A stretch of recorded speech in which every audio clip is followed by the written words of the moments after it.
적용 대상과 관련한 내용입니다. 자, 내용을 보면요. 지분법은 투자기업이 피투자기업에 대해 유의적인 영향력을 행사할 수 있는 경우에 적용합니다.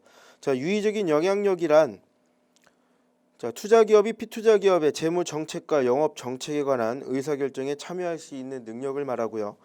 자, 일반 기업 회계 기준에서는 다음에 지분율 기준이나 아니면 유의적인 영향력을 기준을 만족을 하는 경우에 우리가 투자기업이 피투자기업에 대해서 유의적인 영향력을 행사하고 있다라고 보고 지분법 투자 주식으로 분류하고 지분법을 적용할 수 있도록 하고 있습니다. 자, 첫 번째로 지분율 기준입니다. 첫 번째 줄 끝에 보시면 자, 의결권이 있는 주식의 20% 이상을 가지고 있어야 한다. 그러니까 지분율이 20%를 넘어야 된다라고 얘기를 하고 있고요. 자, 넘어가서 보면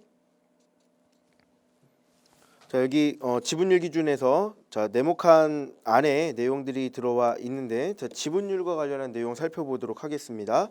자, A에서 유의적인 영향력을 판단함에 있어 피투자기업에 대한 지분율은 투자기업의 지분율과 종속기업이 보유하고 있는 지분율의 단순 합계로 합니다. 그래서 20% 넘어야 된다라고 했고요.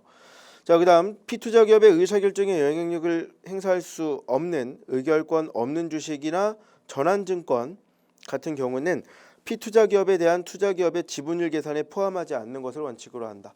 다시 말하면 지분율 20%다라고 하는 부분은 의결권이 있는 우리 이제 여기 나와 있는 의결권이 있는 주식이거나 전환증권인데 의결권이 없는 것은 이제 제외하고 의결권이 있는 것은 포함한다. 이렇게 얘기하고 있고요.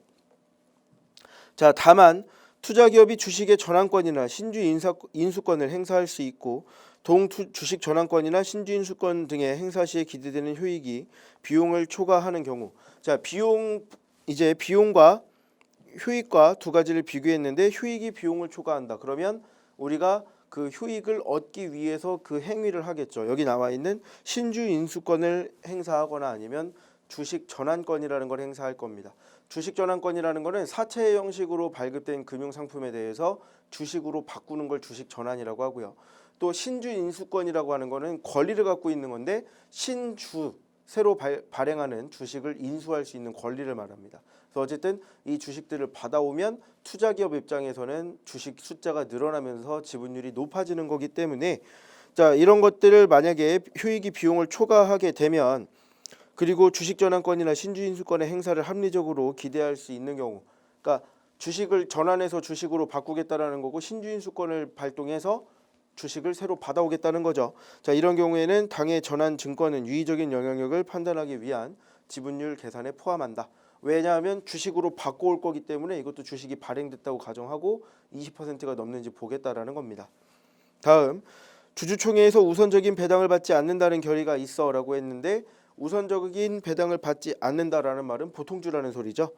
그래서 의결권이 부활한 우선주는 유의적인 영향력을 판단하기 위한 지분율 계산에 포함합니다. 다만 우선주에 대한 의결권의 부활이 일시적이고 당해 우선주는 유의적인 영향력을 판단하기 위한 지분율 계산에 포함하지 않는다. 그러니까 앞으로 우선주인 걸 포기해서 의결권이 있는 주식으로 전환되는 게 아니라면 우리는 이 우선주를 보통주로 봐주지 않겠다라는 말입니다. 그럼 다시 말해서 우선주가 보통주로 인식되려면 의결권이 있는 주식으로 인식되려면 앞으로 배당을 우선해서 받지 않겠다라는 항목이 정확하게 명시되어야 한다. 그리고 영구적이어야 한다. 이렇게 얘기하고 있는 거죠. 자, 그럼 이제 의결권이 있는 주식으로 보는 것들을 우리가 구분을 해봤고 이것들이 20% 이상이면 지분법 적용 투자 주식으로 분류를 하겠다. 자, 그럼 이제 두 번째 유의적인 영향력이 있는 경우를 보겠습니다. 자, 첫 번째로 투자기업이 피투자기업의 이사회나 이에 준하는 의사결정 기구에 포함되어 있어 의결권을 행사할 수 있는 경우, 의결권을 행사할 수 있다, 투표권이 있다라는 말은 내가 이 회사 의사결정에 영향을 줄 수 있다라는 말이겠죠.